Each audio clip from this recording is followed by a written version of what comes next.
And preparations have started for the celebration of Quezon City's 75th founding anniversary. Quezon City was founded on October 12, 1939 by then Philippine Commonwealth President Manuel Luis Quezon.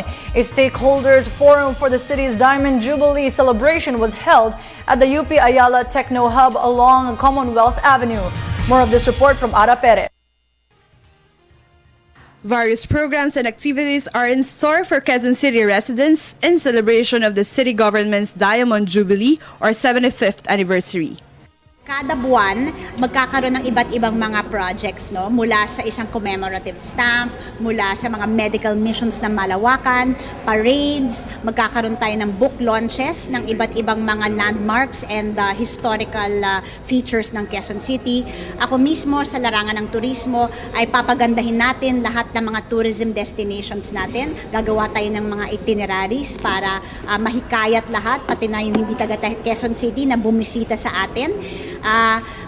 Ipapahiwatig natin ang mga gandang mga nangyari sa kasaysayan na may kinalaman sa Quezon City o nagawa dito sa Quezon City. Hindi kasi alam ng lahat na ang first quarter storm dito nangyari, ang EDSA Revolution dito nangyari, ang Cry of Pugad Dawin ay dito nangyari, ang buhay ni Tandang Sora ay dito naganap, no? So marami pa tayong kailangan i-promote para hikayatin ng lahat na magdiwang. Mayor Herbert Bautista hopes that Quezon City would level up as a global city and would be recognized not only in the Philippines but throughout the world. Known as a competitive city, the city government strives to make Quezon City the home and premier destination of tourists and investors alike. Yung competitiveness natin, ang Quezon City ang naging benchmark. Dati 134 tayo sa ranking, ngayon 108 na. No? And we're still being ranked today.